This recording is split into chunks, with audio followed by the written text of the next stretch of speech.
இடைப்பட்டவராக இருக்கிறீங்க.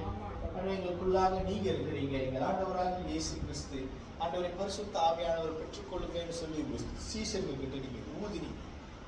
ஆண்டவர் நீங்க ஊதின அந்த பரிசுத்த ஆவியானவர் எங்களுக்குள்ள இருக்கிறார். பரிசுத்த ஆவியானவர் நீங்க இந்த நேரத்தை உங்களோட கருத்துல ஒப்பு கொடுக்கலே. நீங்க இந்த நேரத்தை நடத்தணும். நான் பேசல, நீங்க பேசுங்க. உங்களோட வார்த்தையை பேசுறதுக்கு எனக்கு தகுதி இல்லை. ஆனால் உங்களோட வார்த்தையை பேசுறதுக்கு உங்களுக்கு மாத்திரம் தான் தகுதி இருக்கு. ஆண்டவரே, இந்த ஆராதனை வேலை உங்களுடைய கருத்துல ஒப்பு கொடுக்கிறேன். நீரை பொருட்படுத்திக் கொள்ள முடியும். சரி, மறுபடியும் உங்களை சந்திக்கிறதுல நான் ரொம்ப சந்தோஷமா பண்றேன். ரொம்ப சந்தோஷப்படுறேன். Very happy to see you guys. பாருங்க, இன்னைக்கு நம்ம ஒரு மனுஷனை பத்தி நம்ம பார்க்க போறோம். இன்னைக்கு நீங்க யோவான் 1வது அதிகாரம் 45 51 வசனம் வரைக்கும் நீங்க படிங்க. யோவான் 1வது அதிகாரம் 45 51. பிலிப்பு நாத்தான்களை கண்டு, நியாயப்பிரமாணத்திலே மோசேயும் தீர்க்கதரிசிகளும் எழுதி இருக்கிறவர்கள் கண்டோம். அவர் யோசேப்பின் குமாரனும் நசரேத்துமாகிய இயேசுவே என்றான்.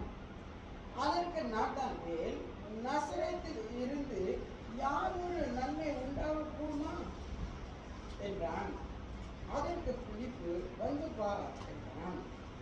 இயேசு நாத்தான்வேலை தம்மிடத்தில் வர கண்டு அவனை குறித்து, இதோ கவரற்ற உத்தம இஸ்ரவேலன் என்றார்.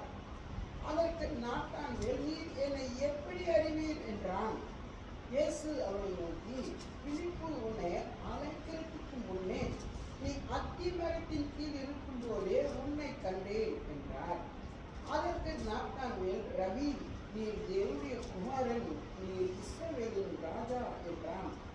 இயேசு அவனுக்கு பிரதி உத்தரமாக, அத்தி மரத்தின் கீழ் உன்னை கண்டேன் என்று நான் உனக்கு சொன்னதினாலேயா விசுவாசிக்கிறாய்? இதிலும் பெரிதானவைகளை காண்பாய் என்றார். பின்னும் அவர் அவனை நோக்கி, போதும் 51 வரைக்கும் படிச்சிட்டீங்களா? சரி, ஓகே. பாருங்க, இங்க ஒரு மனுஷனை பத்தி ஒரு சம்பவம் நடக்குது. பாருங்க, இந்த நாத்தான்வேல் சொல்லுங்க. நாத்தான்வேல் யாருன்னா, Nathaniel. In English is Nathaniel is இயேசுவுக்கு 12 சீஷர்கள் இருந்தாங்க. சீஷர்கள்லாம் தெரியும் தானே, கால் கழுவுறது, ஹெல்ப் பண்ணுறது, ஆக்டிவிட்டி வருது. ஸோ 12 சீஷர்கள் இயேசுக்கிட்ட இருந்தாங்க. அதில் ஒரு ஆள் தான் நத்தானியேல். சரி, இப்போ நம்ம இதை பற்றி ஏன் அவங்க அதை பற்றி படித்தாங்கன்னா, இது முதல்ல இயேசுக்கு எப்படி இவங்கெல்லாம் கிடைச்சாங்க, இந்த சீஷர்கள்லாம் எப்படி இயேசு தெரிஞ்சு கொள்றாரு, இயேசு எப்படி அவர் சீஷர்களை சூஸ் பண்றாரு. இப்போ நீங்க கடைக்கு ஜாமான் வாங்க போறீங்க, இல்லை சட்டை வாங்க போறீங்கன்னா பார்க்குற சட்டை தூக்கிட்டு வந்துருக்கீங்களா? சைஸு, கலர் பிடிச்சிருக்கா, இது இந்த கண்ணாடியில் போய் நின்று பார்க்குறது, சட்டையை போட்டு நல்லா இருக்கா. கடையிலும் அந்த மாதிரி வசதி செஞ்சு கொடுக்குறாங்க தானே. ஸோ அதே மாதிரி இயேசு தன்னுடைய சீஷர்களை பிக் பண்ணி எடுக்கிறாரு, சூஸ் பண்றாரு. புரியுதுங்களா? அதே மாதிரி தான் உங்களையும் சூஸ் பண்ணி உட்கார. அதே மாதிரி தான் என்னையும் சூஸ் பண்ணியிருக்காரு. என்னை எப்படி சூஸ் பண்ணாரோ அதே மாதிரி தான் உங்களையும் சூஸ் பண்ணாரு. வரவங்களையும் சூஸ் பண்ணுவாரு. யார் யாரெல்லாம் இங்க வரணும்னு இருக்குதோ அவங்களையும் சூஸ் பண்ணி குடிக்கும். சரி, இப்ப இயேசுக்கு இந்த சீசர்கள் எப்படி கிடைச்சாங்கன்றது நிறைய பேருக்கு தெரியாது. ஏன்னா ஒரு அதிகாரம்னா மத்தேயு, மார்க்கு, லூக்கா, அப்புறம் யோவான், இந்த 4 அதிகாரம் இருக்கிறதுனால ஒரு அதிகாரத்துல சீஷர்களை பத்தி போட்டுருக்காங்க. எப்படி சீஷர்கள் இயேசு கிட்ட வந்தாங்க, இயேசு எப்படி சந்திச்சாருன்றது இதுல கொஞ்சம் விளக்கமா இருக்கும். யோவான் 1வது அதிகாரத்துல அதாவது என்னன்னா, இயேசுவோட முதல் சீஷர் இயேசுவோட சீஷரே கிடையாது. இயேசுவோட முதல் சீஷன் இயேசுக்கு சீஷன் இல்லை. இயேசுடைய முதல் சீஷன் யோவான் ஸ்நானகனுடைய சீஷன்.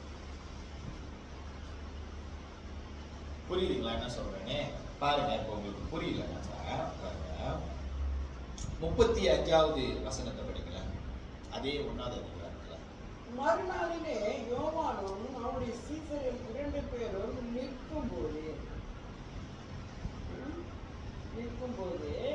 இயேசு நடந்து போகிறதை அவள் கண்டு, இதோ தேவ ஆட்டுக்குட்டி என்றான். அவன் அப்படி சொன்னதை அவர் 2 சீசர்கள் கேட்டு இயேசுவுக்கு பின் சென்றார்கள்.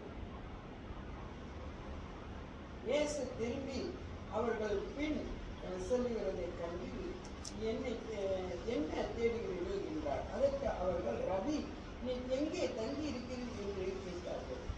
ரபி என்பதற்கு போதகரே என்று அர்த்தம். அவர் வந்து பாருங்கள் என்றார். அவர்கள் வந்து அவர் தங்கி இருந்த இடத்தை கண்டு அன்றைய தினம் அவரிடத்தில் தங்கினார்கள். அப்பொழுது ஏறக்குறைய 10 மணி வேலையாய் இருந்தது.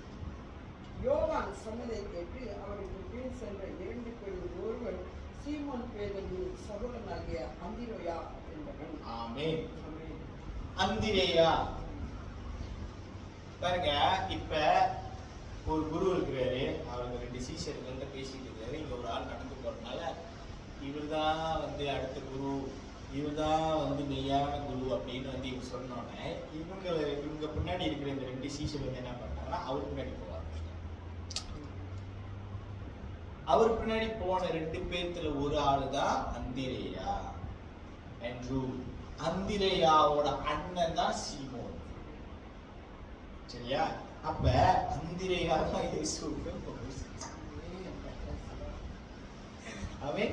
அந்திரேயா இயேசுவுக்கு முதல் சீசன். ஓகே, அப்ப இயேசுவோட அவங்க பின்பற்றி வர காலத்துல இந்த வேதத்தை நீங்க படிக்கும் போது நீங்க கவனமா படிக்கணும். அப்பதான் உங்களுக்கு அதுல உள்ள சாரங்கள் வந்து உங்களுக்கு புரியும். பாருங்க, அந்திரேயா தான் இயேசுவுக்கு முதல் சீசன். ஓகே, சோ இன்னொருத்தர் வந்தார்ல சீசனா, அவரோட பேர் குறிப்பிட்டு. சரியா? சீசனா தெரிஞ்சு கொண்டவங்களோட பேர் குறிப்பிட்டு. சரி, அதுக்கப்புறம் அந்திரேயா வந்து இயேசுக்கு சீசன் ஆயிட்டோம்னா அந்திரேயா என்ன பண்றாருன்னா பேதுரு கிட்ட போய் சொல்றாரு. பேதுரு அவங்க அண்ணன், இந்த ஆண்ட்ரூன்றவரோட அண்ணன் கிட்ட போய் சொல்ற, அண்ணன் நாங்க வந்து மேசையாவை கண்டுபிடிச்சிட்டோம். மேசையா யாருன்றது பின்னாடி நான் வரேன். மேசையாவை கண்டுபிடிச்சிட்டோம் வாங்க அப்படின்னு கூப்பிடுறாரு.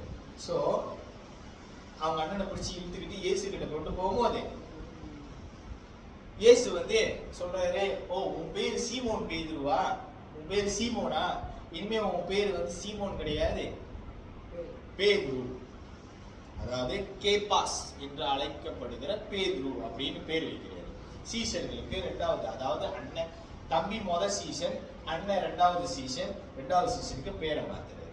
அப்ப இவங்க எல்லாருமே ஒருத்தர் தேடி போறாங்க. மறுநாள் வந்து இயேசு, படிங்க அந்த 43வது வசனத்தை. மறுநாளிலே இயேசு கலிலேயாவுக்கு போக மனதாயிருந்து பிலிப்பை கண்டு, நீ எனக்கு பின் சென்று வா என்றார். பிலிப் என்பவன் அந்திரேயா பேதுரு என்பவருடைய ஊராகிய பெத்சாய்தா பட்டணத்தான். ஆமென். அண்ணன் தம்பி இயேசுவுக்கு சீசன் ஆயிட்டாங்க. அந்திரேயாவும் பேதுருவும் இயேசுவுக்கு சீசன் ஆயிட்டாங்க. அப்ப பேதுருவோட சொந்தக்காரன் தான் பிலிப். இது ஒரே குடும்பத்துல தான் ஓடிட்டு இருக்கு.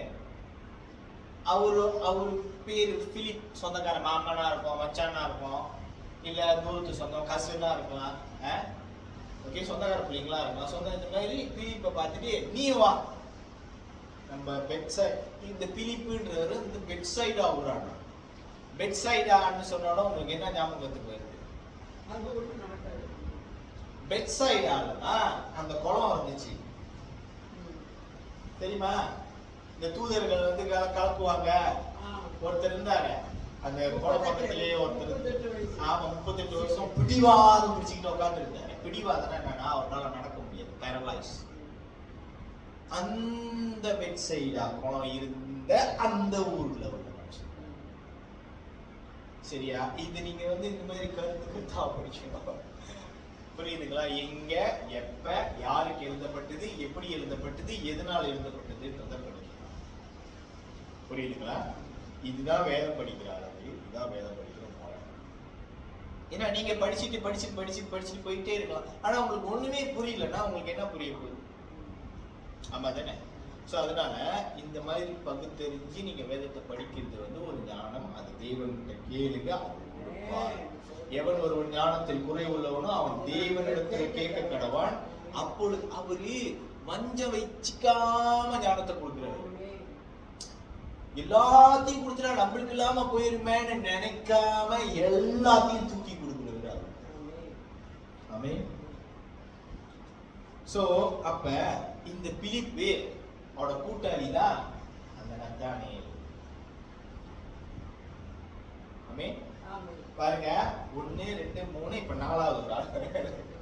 அப்ப நத்தானியேல் கிட்ட போய் சொன்னாங்க, பாரு நம்ம தேடிக்கிட்டு இருந்தோம் மேசியா, நம்ம எதிர்பார்த்து காத்துக்கிட்டு இருந்தோம் மேசியா. அதாவது இயேசு பிறந்த அந்த காலம் வந்து எல்லாருமே வந்து மேசியாவை எதிர்பார்த்துக்கிட்டு இருக்கிறாங்க.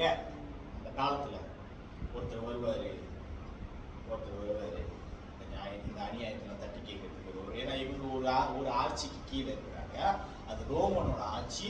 ரோமர்கள் ரொம்ப இவங்க போட்டு நிலத்தை புடுங்கி, ரோமர்கள் எப்படி வந்து இஸ்ரேலுக்கு வந்தாங்கன்னா அவங்க நிலத்தை கொஞ்சம் கொஞ்சமா சண்டை போட்டு புடுங்கி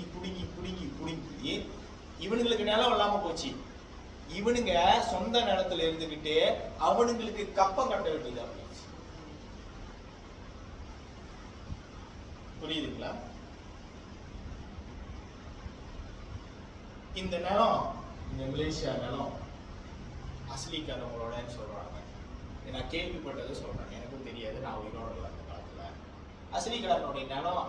அப்ப இந்த மலாய்க்காரவங்களோ இல்லை யாரோ இந்த பிரிட்டிஷ்காரவங்களோ யாரோ வந்து இந்த நிலத்தை பிடுங்கி இப்ப இந்த நிலம் மலாய்க்காரர்களுக்கு சொந்தமாக இருக்குது. அது அவங்களோட நிலம், நம்ம தங்கி இருக்கணும் அப்படின்னு அஸ்லிக்காரங்களுக்கு ஃப்ரீயா ஒழுங்கு கொடுத்துருக்காங்க. ரோமருக்கு அப்படி பண்ணல. ரோமருக்கு அடி உத. அவனுங்க 2 பேர் 2 ஆமிங்க. அவனுங்க வந்து எவ்வளவு கஷ்டத்துல இருந்தாங்கன்னா நல்லா நீங்க புரிஞ்சுக்கணும். பாருங்க, அந்த ரோமன் அதிகாரிகள் ரோமன் ஆமி வந்து இப்படி ரோட்ல நடந்து போயிட்டு இருக்கும்போது அவங்க வெயிட்டை தூக்கி போயிட்டு இருந்தாங்கன்னா, இந்த இஸ்ரவேலன் ஒருத்தன் நடந்து வந்தானா அவன் தோளுல அந்த வெயிட்டை வச்சு 1 மைல் தூக்கிட்டு வர சொல்லுவாங்க. தூக்கிட்டு வரணும். அதனாலதான் இயேசு ஒரு இடத்துல சொல்லுவாரு தெரியுமா, உன் கூட 1 மைல் போக சொல்லணும்னா நீ 2 மைல் போகணும். எதுக்கு சொல்லுவாரு தெரியுமா? அந்த காலத்துல அது நடந்துச்சு. ஒரு கண்ணத்துல ஆரஞ்சிட்டோம்னா மறு கண்ணத்தை காட்டு சொல்லுவாரா? 2வது 1 மைல் உன் கூட நடந்து வர சொன்னா நீ என்ன பண்ணு, 2 மைல் அவன் கூட நடந்து போ அப்படின்னு. இந்த காரியத்தை இயேசு அங்க ஏன் சொன்னாருன்னா இதுதான் காரணம். புரியுதுங்களா? அப்ப இந்த மாதிரி இப்படி போயிட்டு இருக்கும்போது நத்தானியேல் நாங்க மேசியாவை பார்த்துக்கிறோம். யோவானே சொல்லிட்டாரு. யோவான் வந்து சொல்லிட்டாரு, நாங்க யோவானுக்கு தான் சீசனா இருந்தோம். யோவானுக்கு சீசனா இருந்துட்டு இப்ப யோவான் சொல்லிட்டாரு, இதோ பாருங்க அவருதான் உலகத்தின் பாவத்தை சுமந்திருக்கிற தேவானை கூட்டி போறாரு அப்படின்னு சொன்னோன்னே இவனுங்க என்ன பண்ணிட்டாங்க, இவனுங்க எதிர்பார்த்துட்டு ராஜா என்ன அவரு 2 வாட்டி சொல்லிட்டாரு இது, சரி நம்ம அவரை பின்பற்றோம். யோவான் காட்டி கொடுத்தாரு இதுதான் அப்படின்னு. அவங்க பின்பற்ற யோவானோட வேலை வந்து அதுதான், காட்டி கொடு. இயேசு வரும்போது அவர் யாருன்றத அவர் காட்டி கொடுப்பார். அதான் அவரோட வேலை. அவர் வேலையை அவர் கரெக்டா செஞ்சார். Very good. ஓகே, பாருங்க வந்துட்டோன்னே அப்ப இந்த நத்தானியல்ன்ற மனுஷனை பத்தி தான் இன்னைக்கு நம்ம பார்க்க போறோம். நத்தானியல்ன்ற மனுஷன் வந்து எதிர்பார்த்து காத்து கொண்டிருக்கிற இஸ்ரவேல்ல இவனும் ஒருத்தன். அந்த இயேசுவோட காலத்துல என்ன ஆச்சுனாக்கா, அந்த ரோமருங்க வந்துட்டோன்னே கொஞ்சம் ஆளுங்க கொஞ்சமா மாறிட்டாங்க. சில பேர் என்ன பண்ணிட்டாங்கன்னா, அந்த ரோமர்களோட ஆட்சி பிடிக்காம தீவிரவாதியாயிட்டாங்க. நம்ம நிலத்தை திருப்பி நம்ம பின்பற்றணும் அப்படின்னு சொல்லி தீவிரவாதத்துல ஈடுபட்டாங்க சில பேர் என்ன பண்ணாங்கன்னா, நம்மளுக்கு இது சரிப்பட்டு வராது, நம்ம வேற ஊரை பார்த்து போயிடலாம்னு போயிட்டாங்க. சில பேர் என்ன பண்ணாங்கன்னா, அந்த இடத்துல இருந்துகிட்டே ரோமர்கள் கையில் அடியும் வாங்கிக்கிட்டு இன்னைக்காவது கடவுள் இன்னைக்காவது ஒரு நாள் நம்ம ராஜா வருவாரு காத்துக்கிட்டு ஒரு ஆள் காத்துக்கிட்டு இருந்த ஒரு ஆள் தான் நத்தானியேல். மெசியா வருவார், மெசியா வருவார். நத்தானியேலுக்கு வந்து நல்லா அந்த அந்த பழைய காலத்துல அவங்க எழுதி தீர்க்கதரிசிகள்லாம் எழுதி வச்சு அந்த வேதம்லாம் அவங்க படிச்சு அவங்க கத்துக்கிட்டு நத்தானியேல் வந்து டெய்லி வந்து அவர் வந்து அந்த இடத்துக்காக கவலைப்படுறவர், அந்த இடத்துக்காக வேதனை பண்றவர். அவரே சும்மா ஏசு கேட்டவங்க நசரேத்துல இருந்து ஏதாச்சும் நல்லா வருமா அப்படின்னு வந்து எதுக்கு நசரேத்துல இருந்து ஏதாவது நல்லது வருமானாக்கா, இந்த இடம் அப்படி மாசாயில இருந்து ஏதாச்சும் நல்லது வருமாயா அப்படி கேட்கிற மாதிரி, இந்த மெகாரியால இருந்து ஏதாவது நல்லது வருமாயா அப்படி கேட்கிற மாதிரி. ஏன்னா இந்த நத்தானியேல் நான் பார்க்கும்போது, நான் அவர் கருத்து நான் படிக்கும் போது எனக்கு என்ன தோணுச்சுன்னா, இந்த மனுஷன் இந்த இடத்துக்கு ரொம்ப ஜெபம் பண்ற மனுஷனா இருக்கு. ஜெபம் பண்ணி எதுவுமே மாறாம இருக்குதே அப்படின்ற ஆதங்கத்துல கேட்கிற மாதிரி எனக்கு தோணுங்க அந்த மாதிரி. ஓகே, அப்ப இவரு மரத்து கீழே இருந்திருக்காரு, அத்தி மரம் பின்னாடி நின்றுட்டு இருந்திருக்காரு. பிலிப்பு போய் கூப்பிட்டு இவர் மெசியா வந்திருக்காரு அப்படின்னு இயேசுவை காட்டுறதுக்கு கூப்பிட்டு போறாங்க. இயேசுவை பார்த்தோன்னே அங்கேருந்து என்ன நல்லது, நசரேத்திலேருந்து வந்திருக்காரா? நசரேத்துன்ற பட்டணம் வந்து எப்படியாப்பட்ட பட்டணம்னா, அங்க எல்லா குடி வீடி லேடி எல்லாமே இருக்கு. அந்த மாதிரி ஒரு இடத்துல இருந்து ஜீசஸ் வந்திருக்கிறாரு. அப்புறம் அதுதான் அவன் டபுள் திருப்பி நசரேத்திலேருந்து ஏதாச்சும் நன்மை வருமா? வருதுவா வந்து பாரு அப்படின்னு இயேசு கிட்ட போனோடனே, இயேசு அவன் நடந்து வரதை பார்த்துட்டு, இயேசு உட்காந்துருக்காருன்னு வச்சுங்க, அவன் நடந்து வரதை பார்த்துட்டு அவனை எப்படி கூப்பிடுறாருன்னா, படிக்காத திருப்பி பிலிப்பு நாத்தான்வேலை கண்டு நியாயப்பிரமாணத்திலே மோசேயும் தீர்க்கதரிசிகளும் எழுதி இருக்கிறவரை கண்டோம். அவர் யோசேப்பின் குமாரனும் நாசரேத்தூருமாகிய இயேசு என்றான். அதற்கு நாத்தான்வேல், நாசரேத்தில் இருந்து யாதொரு நன்மை உண்டாக கூடுமா என்றான். அதற்கு பிலிப்பு, வந்து பார் என்றான். இயேசு நாத்தான்வேலை தம்மிடத்துல வர கண்டு அவனை குறித்து, இதோ கபடற்ற உத்தம இஸ்ரவேலன் என்றார். இயேசு அங்கிருந்து கதுக்கிட்டு வரும்போதே டக்குன்னு சொல்றாரு, பாருடா கள்ளம் கவனம் இல்லாதவன் வரானா. நாத்தானியேல் வந்து டக்குன்னு கள்ளம் கவனம் இல்லாம எல்லாத்தையும் பேசுறவர். கபடற்றவன். கபடுன்னா என்னது? கபடுனா உனக்கிட்ட இருக்கிற ஜாமா பத்தாம பக்கத்து வீட்டுக்காரனோட காடியை பார்த்துட்டு, இந்த காடி எப்படியாவது இவங்க கொடுக்கணும். பக்கத்து வீட்டுக்காரனோட பொண்டாட்டியை பார்த்துட்டு, இவ எனக்கு வேணும் புடுங்கிறது மத்தவங்க கிட்டே இருந்து. அதான் கபடு. கபடற்றவன், எதுக்குமே ஆசைப்படாதவன், மத்தவங்க ஜாமாக்கு ஆசைப்படாதவனை கடவுளுக்கு ரொம்ப பிடிக்கும். மத்தவங்க வச்சிருக்கிறதுல பொறாம போட்டுக்கிட்டு இவங்க கிட்ட இருந்து இருக்கிறதையும் புடுங்கணும்னு நினைக்கிறவன் வாழ்க்கையை கடவுள் புடுங்குவார். நான் சொல்லல, வேதம் சொல்லுது, நீங்க போய் படிச்சு பாருங்க. மத்தவங்க பொருளுக்கு ஆசைப்படாதவங்க கடவுளுக்கு ரொம்ப அவன் மேல ரொம்ப அன்பா இருக்கு. பாருங்க, வந்தோடனே இயேசு பாருங்க, இந்த மாதிரி ஆவி பெற்றவங்க தான் நம்ப. இயேசுவோட ஆவியை பெற்றவங்க தான் நம்பணும். ஆனா சில பேர் சேர்ச்சுக்குள்ள வரும்போதோ, இல்ல சில பேர் நம்மளோட வாழ்க்கைக்குள்ள வரும்போது ஏன் நம்ம அவங்களால பகுத்தறிய முடியல? அவங்க வந்து அவங்க பண்ண வேண்டிய ஆபத்தோ பாதிப்பையோ பண்ணிட்டு போயிடலாம். ஒரே ஆவியில இருக்கிறோம். பாருங்க, இந்த பகுத்தறியக்கூடிய ஆவி வந்து ரொம்ப முக்கியம். இயேசுவுக்கு அந்த பகுத்தறியக்கூடிய ஆவி இருந்துச்சு. உங்களுக்கு இல்லைன்னா நீங்க யாருக்கிட்ட கேட்கணும்? இயேசு கிட்ட கேட்கணும். எனக்கு பகுத்தறிகிற ஆவியை கொடுங்கயா அப்படி நீங்க கேட்கும் போது, spirit of discernment, the spirit of discernment is very important.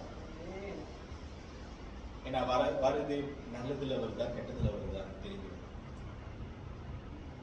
பகுத்தறியும். பெரிய பெரிய வயசானவங்களா இருப்பாங்க, வீட்டுக்குள்ள யாராச்சும் உள்ளுக்கு வந்தாலே அவங்க தெரிஞ்சிடும், யாரும் சரியில்லை, கை இப்படி இருக்கு, சரியில்லை அப்படின்னு சில பேர் சொல்லுவாங்க. எங்க அப்பா சொல்லுவாங்க, நிறைய பேர் நான் பார்த்துருக்கேன். இந்த பகுத்தறியக்கூடியவங்க, அந்த பெரிய ஆளுங்கெல்லாம் ரொம்ப அந்த காரியத்தை செய்வாங்க. ஏய் ஒரு செடி இல்லடா அவன் கூட சேராதடா. எங்க அப்பா ஒரே ஒரு வாட்டி தான் என் குட்டையில பார்ப்பாரு. அவன் கூட சேராத, எனக்கு சரியில்லை. அதுதான் பகுத்தறிவுடைய ஆவி. அதே மாதிரி இயேசு ஆவியில பகுத்தறிவு சொல்றாரு. கபடற்ற உத்தமமான இஸ்ரவேலுக்கு வருகிறான் அப்படின்னு சொல்றாரு. அப்ப நாத்தான்வேல் வந்து என்ன கேட்கிறாருன்னா, உங்களுக்கு எப்படி எனக்கு தெரியும்? என்கிட்ட கபடு இருக்கா இல்லையா, நான் யாரு அவரு, நீங்க இப்பதான் என்னை பாக்குறீங்க, உங்களுக்கு எப்படி தெரியும் அப்படின்னு கேட்கும்போது ஏசு என்ன சொல்றாருன்னா, நான் அத்தி மரத்துக்கு கீழே நீ இருந்ததை நான் பார்த்தேன்னு ஒரு வார்த்தை சொல்றேன். அதாவது நீ ஒரு மரத்துக்கு கீழே இருந்ததை நான் பார்த்தேன்ற. பார்த்தவனே இவன் டக்குனே இப்படி சந்தேகப்பட்டு கேட்டவன் திடீர்னு என்ன ஆகிட்டானாக்கா, அதை நீங்க படிச்சுட்டு வந்தீங்கன்னா, அந்த கான்டெக்டோட நீங்க படிச்சுட்டு வந்தீங்கன்னா, சந்தேகப்பட்டு கேட்ட அவன் இந்த வார்த்தையை சொல்லிட்டோன்னு ரபின்னு சொல்லிட்டான். ஏன் அவ்வளோ சீக்கிரம் ஒரு மாற்றம்? ரபினா டீச்சர் பாருங்க, அவங்க அங்கிருந்து வந்தாரு. நல்லா யோசிச்சுக்கீங்க.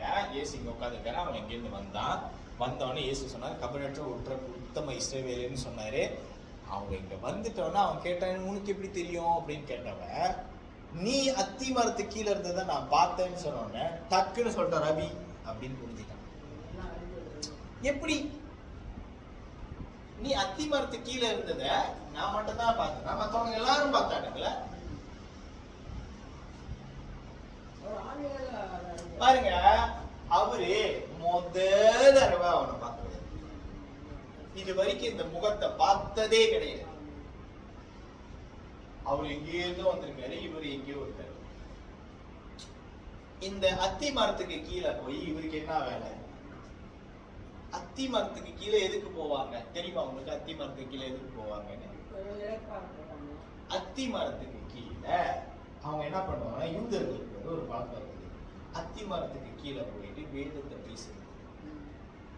அத்தி மரத்துக்கு கீழே போயிட்டு அந்த தோரா, அவங்களோட தோரா தெரியுமா, பழைய ஆகமங்கள்லாம் எடுத்து கடவுளை பத்தி எழுத படிக்கிறது.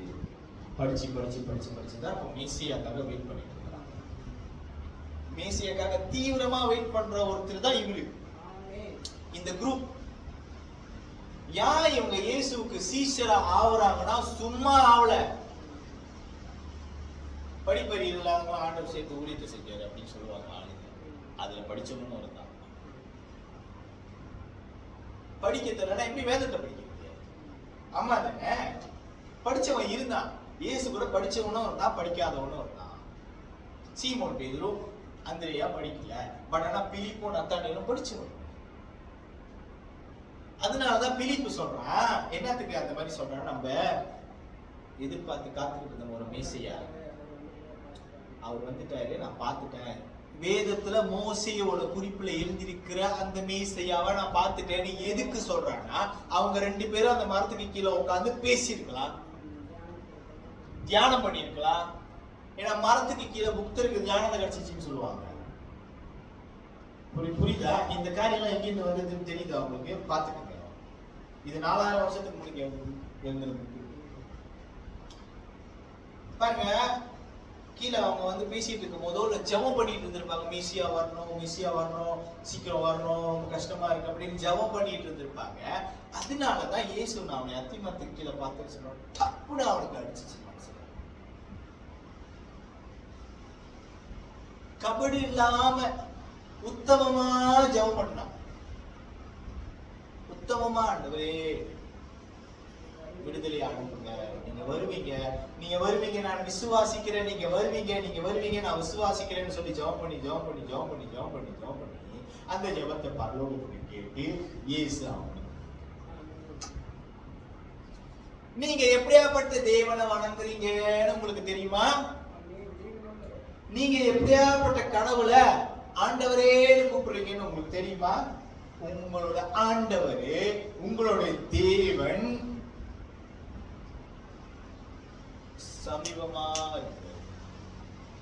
சங்கீதம் 145 படி.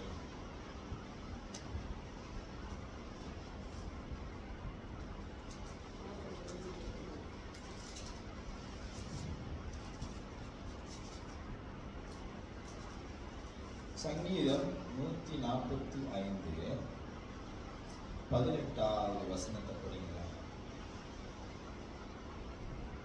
தம்மை நோக்கி கூப்பிடுகிற யாவருக்கும், உன்னதமாய் தம்மை நோக்கி கூப்பிடுகிற யாவருக்கும் கர்த்தர் சமீபமாய் இருக்கிறார். உன்னதமாவா உண்மையாவா? உண்மையா? இன்னொரு வாட்டி படிங்க. தம்மை நோக்கி கூப்பிடுகிற யாவருக்கும், உண்மையாய் தம்மை நோக்கி கூப்பிடுகிற யாவருக்கும் கர்த்தர் சமீபமாய் இருக்கிறார். தம்மை நோக்கி கூப்பிடுற யாவருக்கும், உண்மையாய் தம்மை நோக்கி கூப்பிடுற யாவருக்கும் கர்த்தர் சமீபமா இருக்கார். பாருங்க, நீ கூப்பிட்டாலும் சரி, நீ உண்மையா கூப்பிட்டாலும் சரி, அவர் வந்து நிப்பாரு. வந்து நின்று என்ன பண்ணுவார்? அடுத்த வசனம் படிங்க.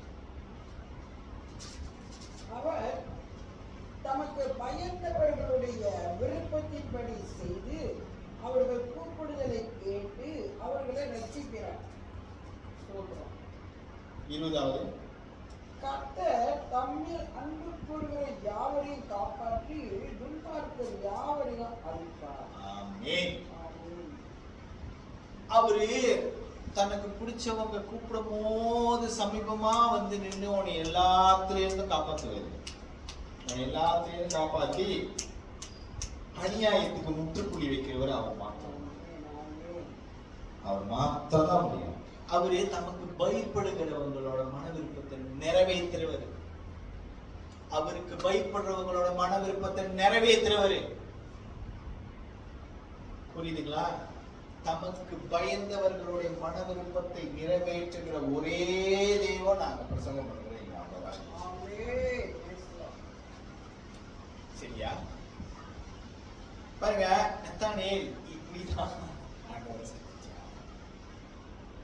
ஆண்டவர் எதிர்பார்த்து காத்து கொண்டிருக்கிறவங்களுக்கு கர்த்தர் சமீபமா இருக்கிறாருன்றது எவ்வளவு உண்மையா இருக்கு.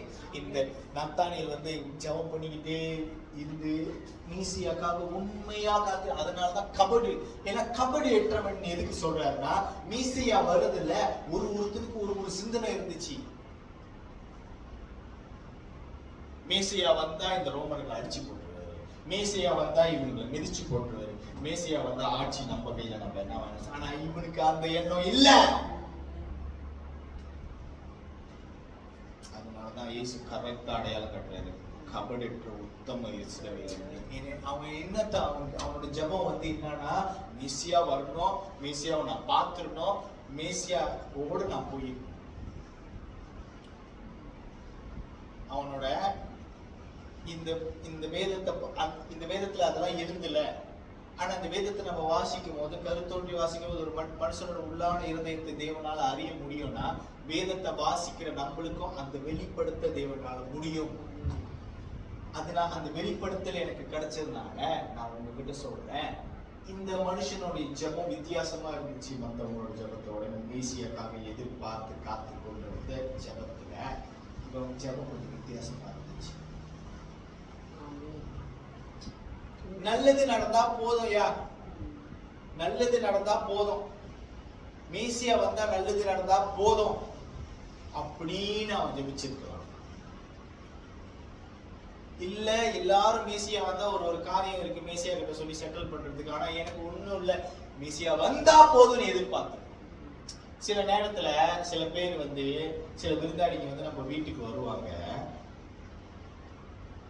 அவங்க வந்தா போதும்னு இருப்பான். அவங்க எதுவுமே கையில வாங்கிட்டு வர நம்ம எதிர்பார்க்க மாட்டோம். அவங்க ஏதாச்சும் கையில வாங்கிட்டு வராங்களா, ஏதாச்சும் பழம் வாங்கிட்டு வராங்களா, ஏதாச்சும் சாக்லேட் வாங்கிட்டு வராங்களா அப்படின்னு எதிர்பார்க்க மாட்டோம். அப்படிப்பட்ட முக்கியமானவங்க உங்க வாழ்க்கையில ஒரு கட்டத்துல, ஒரு தருணத்துல உங்களுக்கு ரொம்ப உதவி செஞ்ச ஒருத்தவங்க உங்க வீட்டுக்கு வரும்போது அவங்க என்ன வாங்கிட்டு வந்திருக்காங்கன்னு அவங்க கையை பண்றீங்க.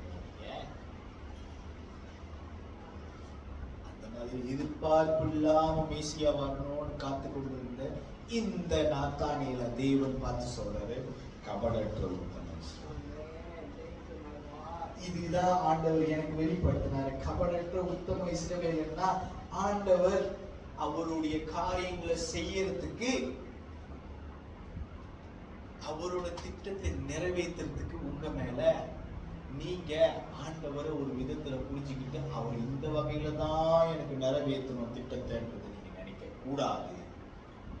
அப்படி நீங்க நினைச்சீங்கன்னா அதுவும் கபடுதான். அதாவது நான் என்ன சொல்றேன்னா, ஆண்டவர் என்னை காப்பாற்றணும்னு நினைக்கிறது ஓகே. ஆண்டவர் என்னையும் காப்பாற்றணும், என் எதிரியும் அழிச்சிடணும் அப்படின்னு நினைக்க கூடாது.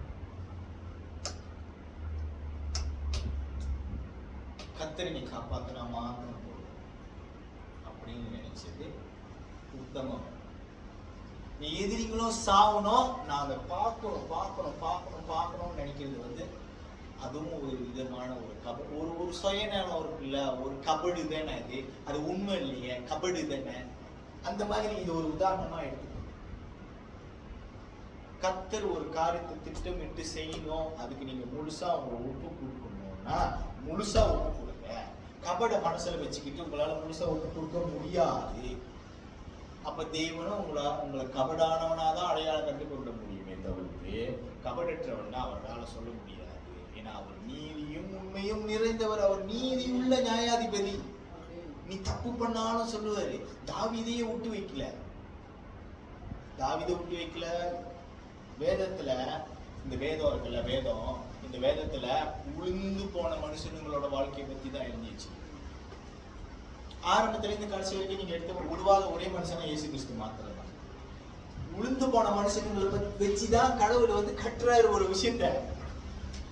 இந்த தோல்த்து போனவன், யோனா சோர்ந்து போனவன், அவனுங்களை வச்சுதான் கடவுள் தேவராஜ்யத்தை கட்டுறாரு. புரியுதுங்களா உங்களுக்கு? பலவான்களை வச்சுக்கிட்டுலாம் இல்ல. கோலியாத் என்ன இயேசுவோட பக்கத்துல, தேவனோட பக்கத்துல இருந்தது. கோலியாத் அந்த பக்கத்துல உள்ள ஆளு. கோலியாத் அடிக்கிறதுக்கு சின்ன பையன், கோலியாத் அடிக்கிறதுக்கு சின்ன பையன். ஓகே, ஒரு பெரிய பலசாலிங்களை, கடல் மணல் அளவு எண்ண முடியாத அளவுக்கு இருக்கிற ஒரு பெரிய ராணுவ படைய விரட்டுறதுக்கு ஒரு பைனாமோலி. பாருங்க, ஒரு அஸ்காரே இல்லாத ராஜா, அஸ்காரே இல்ல, அஸ்கார்லாம் வர வேண்டான்ட்டாங்க. நான் ஜெபம் மட்டும் பண்றேன், இவ்வளவு பேர் இருக்கிறானுங்க, நாளைக்கு வந்தானுங்க குத்தி போட்டுருவானுங்க நம்மள, முடிஞ்சு நீங்க ஜெபம் மட்டும் முட்டிக்கால போட்டு ஜெயிச்ச ராஜாவா. அவ்வளோ வீக், அவ்வளோ வீக். நீங்களா ஏன் வீக்கா இருக்கிறீங்கன்னா, நானா ஏன் வீக்கா இருக்கிறேன்னா நம்ம தெய்வம் பலசாலி. அவர் சொல்றாரு கிடியோன் கிட்ட, நீ 30,000 பேர்லாம் கூட்ட வர வேணாம், அனுப்பு அனுப்பு அனுப்பு. இன்னும் ஓகே, எல்லாத்தையும் கழிச்சு 3000 பேர் வருது. ஐயோ இவ்வளவு ஆளும் வேணாம், அனுப்பு 300 பேர் போகும். ஏன்னா நாளைக்குமே நீ சொல்லிடுவ, உன் காலத்துல தான் நீ ஜெயிச்சிட்ட அப்படின்னு சொல்லிடுவ. ஆனா என் கரோன்றது தெரியணும் மத்தவங்களுக்கு. 300 பேர் மாத்திரம் போதும். கடல் மன என்ன முடியுமா? அந்த அளவுக்கு உட்காந்துருக்கானுங்க எதிரிங்க முன்னுக்கே. இந்த 300 பேர்த்த வச்சு கதையை முடிச்சுட்டாரு. கர்த்தருடைய தூதன் பாளையத்துல இறங்கி ஒரே ராத்திரியில 80,000 பேரை சாவடிச்சாங்க.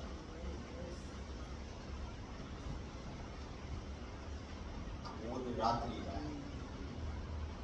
80,000 பேர் சுதாமாத்தி. காலையில ஏந்திரிக்கும் போது ஒருத்தன் உயிரோட இல்ல. ராஜா பார்த்தா, என்னடா எல்லாம் செத்துட்டானுங்க, இங்க என்னமோ பிரச்சனை, நம்ம குதிரை எடுத்து ஓடிட்டான், சண்டை போட வந்தவன் ஓடிட்டான். கபடு இல்லாம இருந்தீங்கன்னா இந்த மாதிரி காரியங்களை வாழ்க்கையில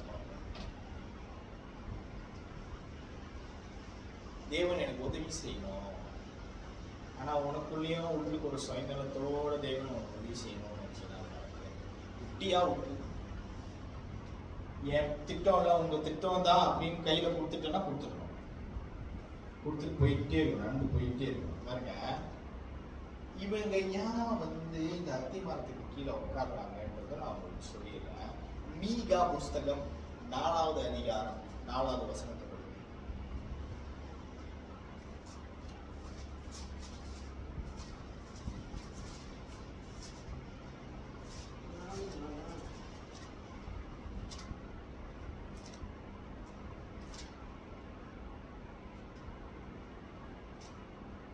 அவனவன் தன் தன் திராட்சை அத்திமரத்தின் நிழலிலும் பயப்படுவார் இல்லாமல் உட்கார்வான். சேனைகளுடைய கர்த்தரின் வாய் இதை சொல்லிற்று. அது விசுவாசிச்சுதான் அவன் தன் பாருங்க. போய் இந்த அத்திமரத்துக்கு கீழே எதுக்கு உட்காந்து தியானிக்கிறாங்கன்னா, ஆண்டவர் இந்த அத்திமரத்துக்கு கீழே தான் வந்து உட்காந்துருப்பேன் அப்படின்னு சொன்னாரு. நீங்க நிம்மதியா உட்காந்துருப்பீங்கன்னு சொன்னாரு. உங்களுக்கு ரொம்ப சண்டை இல்லாம நான் நிம்மதியா ஆக்குவோம் உங்களை. நீங்க அத்திமரத்துக்கு கீழே சந்தோஷமா உட்காந்துருப்பீங்கன்னு சொன்னாரு. அந்த அத்திமரத்துக்கு கீழே உட்காந்து தான் தியானிக்கிறாங்க. அதுதான் தியானிக்கிறாங்க. ஐயோ சந்தோஷம் ஆண்டவர் கொடுக்குறேன்னு சொன்னாரு. அவரோட நம்பிக்கை கர்த்தரை நம்புறாங்க அந்த அளவுக்கு. அதனாலதான் கர்த்தருக்கு காத்து கர்த்தருடைய நாமத்தை கூப்பிடுறவங்களுக்கு கர்த்தர் சமீபமா இருக்கு. கர்த்தர் சமீபமா இருக்கிறார், சும்மா இல்ல. சங்கீதம் 9வது அதிகாரம் 10வது வசனத்தை படிங்க.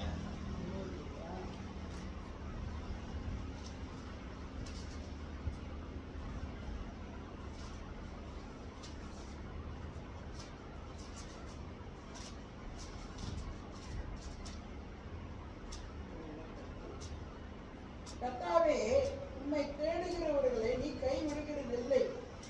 ஆதலால் உமது நாமத்தை அறிந்தவர்கள் உம்மை நம்பியிருப்பார்கள்.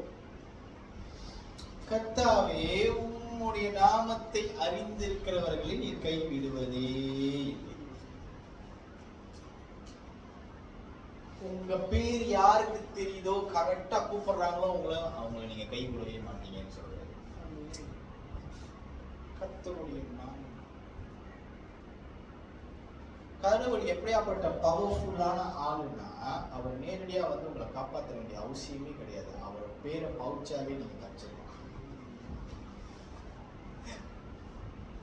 அவரோட பேரை பவுச்சாலே தப்பிச்சிடலாம்னாக்கா, அவரோட பேருக்கே அந்த பலம் இருக்குனாக்கா, அவரே வந்தா எவ்வளவு பலம் இருக்கும்.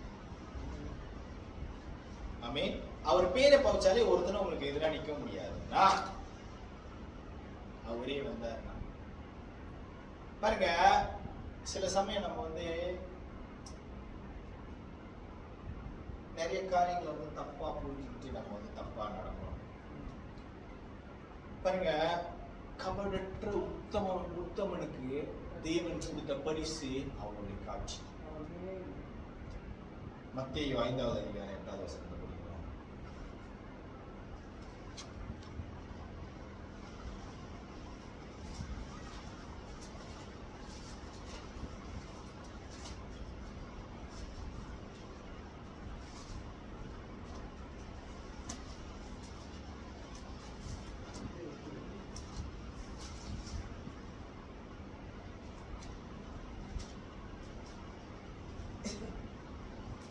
இருதயத்தில் சுத்தமுள்ளவர்கள் பாக்கியவான்கள், அவர்கள் தேவனை தரிசிப்பார்கள். ஆமென்.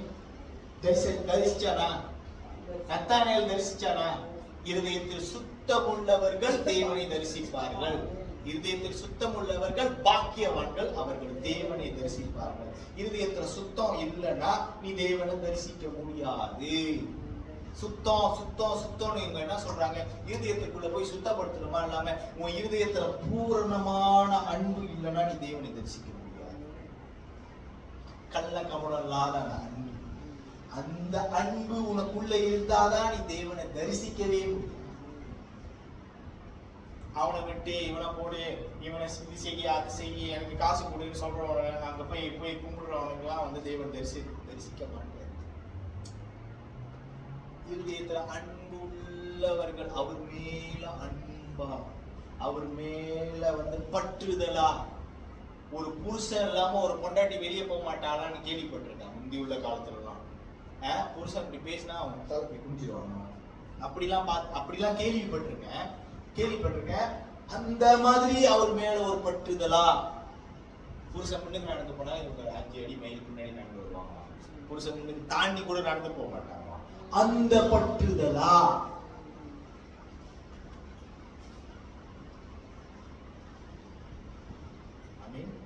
இங்க எல்லாரும் வேலை செய்யறாங்க. சோ இருக்க மரியாதை குறைஞ்சிட்டு தான் போகுது. ஆமென். பாருங்க, அந்த பற்றுதலா நீ தேவனை பற்றி கொண்டிருக்கும் போது அவரே உனக்கு செய்ய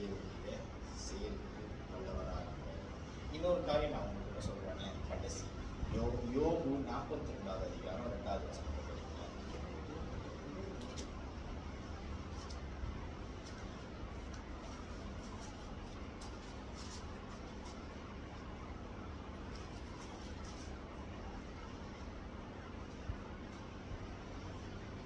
ஒன்று 2 சொல்லுங்க. 42 1 2. அப்பொழுது யோபு கர்த்தருக்கு பிரதியுத்தரமாக, தேவரே சகலத்தையும் செய்ய வல்லவர், நீ செய்ய நினைத்தது தடைபடாது என்பதை அறிந்திருக்கிறேன். ஆமென். நீ சகலத்தையும் செய்ய வல்லவர், நீ செய்ய நினைத்தது தடைப்படாது. ஏன் உனக்கும் கடவுளுக்கும் ரொம்ப பிரச்சனையா இருக்குதுனாக்கா, நீ ஒண்ணு நினைக்கிற, அவர் உனக்கு வேற ஒண்ணு யோசிச்சு வச்சிருக்கிறாரு. அதனாலதான் தடைப்படுது. அவர் செய்ய நினைச்சது தடைப்படாம உன் வாழ்க்கையை நடக்கும். ஆனா நீ செய்ய நினைக்கிறதெல்லாம் தடையாகிட்டே இருக்கும். ஏன்னாக்கா நீ அவர் பிளானுக்குள்ள வர மாட்ற. நீ வந்தாக்கா அவர் உனக்கு முன்னுக்கு நின்று அவர் செய்ய நினைச்சதெல்லாம் உனக்கு செய்வாரு, தடையே படாது. இன்னொரு விஷயம் உங்ககிட்ட சொல்றேன். இந்த நத்தானேல் இந்த பேருக்கு என்ன அர்த்தம்னாக்கா, தேவன் கொடுத்தார். தேவன் கொடுத்தார் என்பது அர்த்தம். அந்த பேருக்கு அர்த்தம் தேவன் கொடுத்தார் என்பதை இவங்க மேசியாவை எதிர்பார்த்து காத்து கொண்டிருக்கிறாங்க. தேவன் மேசியாவை கொடுத்தார். நத்தானியலை பார்க்க வச்சாரு. நத்தானியல் பார்த்தா தேவனுக்கு நல்ல சீசனா இருந்தா தேவனை போலவே கொல்லப்பட்டான்.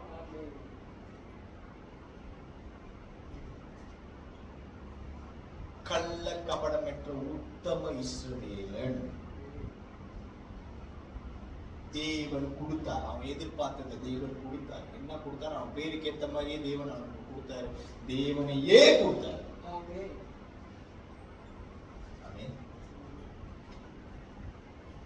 தேவனை நேசிக்கிறவங்களுக்கு பணம் காசு கொடுக்கிறாரா அதெல்லாம் எனக்கு தெரியாது. ஆனா தேவனே அவரே கொடுத்துருவார். அவரே அவங்களுக்கு கிஃப்ட் ஆயிடும்.